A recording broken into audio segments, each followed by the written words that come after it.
Hello everybody, welcome back to the channel. I hope you're all having an amazing week.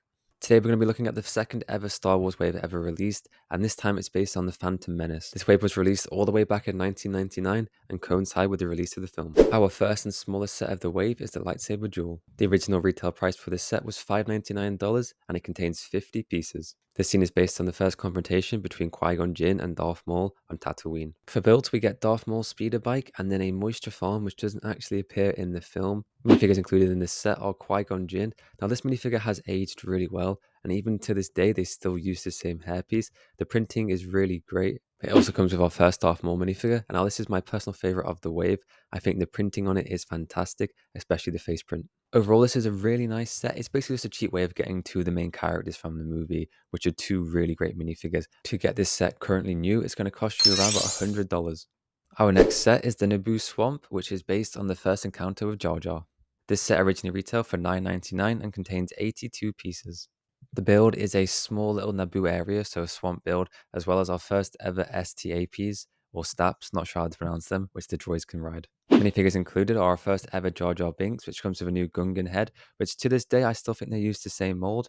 It's a really impressive minifigure. Up next we get Qui-Gon Jinn, who's the same one from the Lightsaber Duel, and we got our first ever battle droids.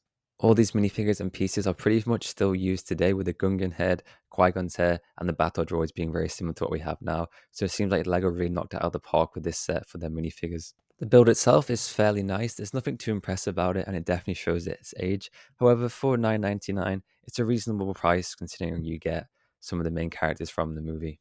To get this set currently new or sealed, it's going to cost you about $96, which is a little bit cheaper than the Lightsaber Duel. Up next, we have Anakin's Podracer, which retailed for $14.99 and contains 136 pieces. And of course, the build for this set is Anakin's Podracer.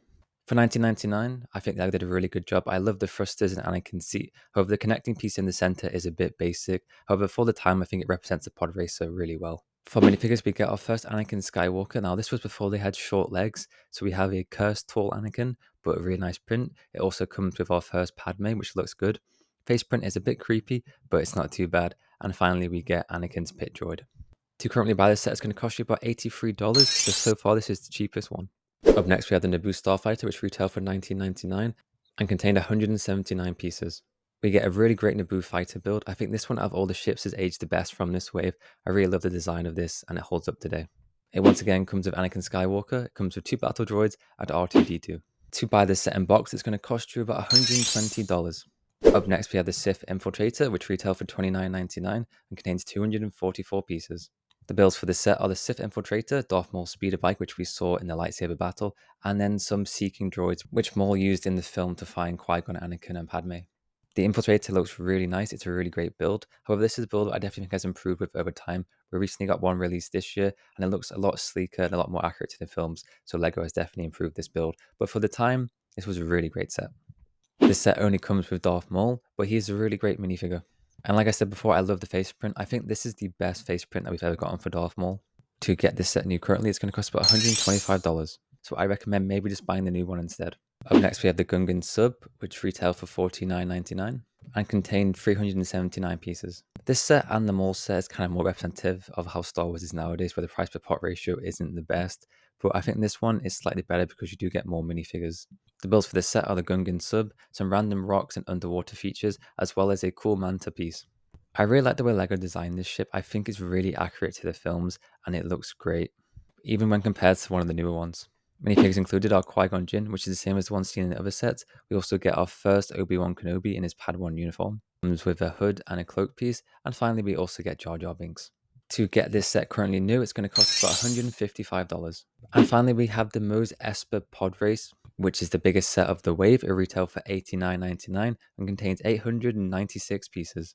The builds for this set are 3 different pod races, one being Anakin Skywalker's, which is the same one which was released in Anakin Skywalker Pod Racer set.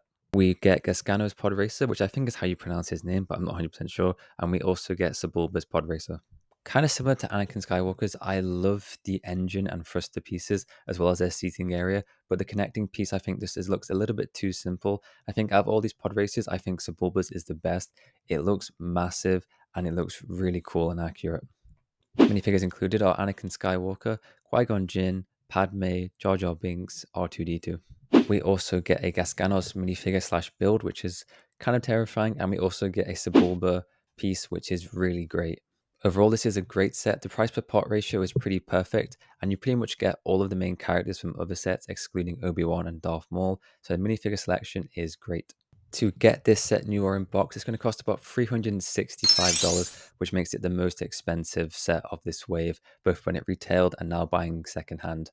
Which makes sense because it is the biggest and it contains pretty much all the figures you get from previous sets. So, not too bad of a price increase, but definitely might be better to get it secondhand.